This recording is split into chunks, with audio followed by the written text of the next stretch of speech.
আমি মোহাম্মদ শফিকুল আলম রাজন, বাংলাদেশ জাতীয়তাবাদী দল নিকলি থানা শাখার একজন নগণ্য সদস্য। আমি দীর্ঘ 94-95 সাল থেকে ঢাকা বিশ্ববিদ্যালয়ে ভর্তি হওয়ার পর থেকে বাংলাদেশ জাতীয়তাবাদী ছাত্র দলের রাজনীতির সাথে সম্পৃক্ত ছিলাম। বিভিন্ন পর্যায় পার হয়ে আমি বাংলাদেশ জাতীয়তাবাদী ছাত্র দলের সর্বশেষ আবিনুল শাহাবুদ্দিন লালটু এবং নাসিরুদ্দিন পিন্টুর কমিটিতে আমি তথ্য গবেষণা সম্পাদক ছিলাম। তারপরে বিভিন্ন চড়াই উতরাই পেরিয়ে আমি বাংলাদেশ জাতীয়তাবাদী দল নিকলি থানা শাখার বিএনপির রাজনীতির সাথে সম্পৃক্ত ছিলাম, এখনও আছি এবং ভবিষ্যতে কিশোরগঞ্জ জেলা বিএনপির রাজনীতির সাথে সম্পৃক্ত হতে ইচ্ছুক। আমি শফিকুল আলম রাজন। আপনাদের আমার পুরাতন বাড়ি হচ্ছে কিশোরগঞ্জের কোরমলি, তবে আমি নিকলিতেই রাজনীতির সাথে সম্পৃক্ত ছিলাম। বিগত দিনের কাউন্সিলে আমি সভাপতি ক্যান্ডিডেট ছিলাম। যাই হোক, আমি আর এখানে কমপ্লেন করতে আসি নাই। আমি আসছি পরিবর্তনের লক্ষ্য নিয়ে, পরিবর্তনের ডাক দিয়ে জেলা থেকে নেতৃত্ব দেওয়ার জন্য। যেহেতু আমি কেন্দ্র থেকে পলিটিক্স করেছি, ছাত্র রাজনীতি করেছি, সেক্ষেত্রে সেই অভিজ্ঞতা কাজে লাগিয়ে মেধাভিত্তিক রাজনীতির যেন সূচনা করা যায় আমাদের এই কিশোরগঞ্জে, সেই লক্ষ্য নিয়েই আসলে আমি প্রার্থী হয়েছি।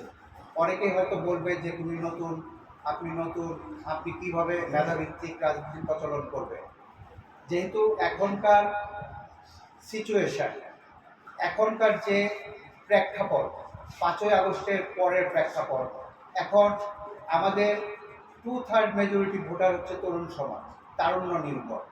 এদেরকে যদি আমরা মূল্যায়ন না করি এবং গতানুগতিক যে ধারার রাজনীতি চলছে সেই ধারার রাজনীতিতেই যদি আমরা থাকি, তাহলে জাতীয়তাবাদী শক্তি আগামীতে মাথা তুলে দাঁড়াতে পারবে না, এটা আমি নিশ্চিত করে বলতে পারি।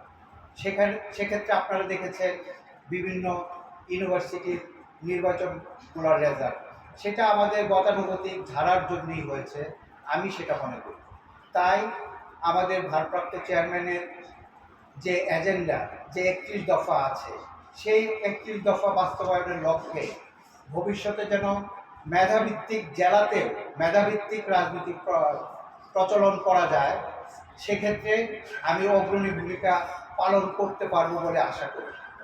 এবং আজকে আমার লিখিত বক্তব্য নেই, কারণ আপনারা জানেন আমি একদম অল্প সময় শুরু করেছি। প্রতিটা থানায় আমার রিচ করতে গিয়ে একটু আগেও আমি তারাইল থেকে এসেছি, জাস্ট 20 মিনিটস বিফোর। সেক্ষেত্রে আমার লিখিত বক্তব্যের আমি তাৎক্ষণিক একটা করেছি আপনাদেরকে, সাংবাদিক ভাইদেরকে, যে কিশোরগঞ্জ জেলাবাসীকে জানানোর জন্যে যে একটা নেতৃত্ব যখন দীর্ঘ সময় ধরে চলে, সেক্ষেত্রে তাদের বিরুদ্ধে বিভিন্ন ধরনের অভিযোগ, অনুযোগ, অভিমান, এটা থাকাই স্বাভাবিক। সেক্ষেত্রে নেতৃত্বের গতিপথ হচ্ছে পরিবর্তন, সেক্ষেত্রেই নেতৃত্ব বিকশিত হয়।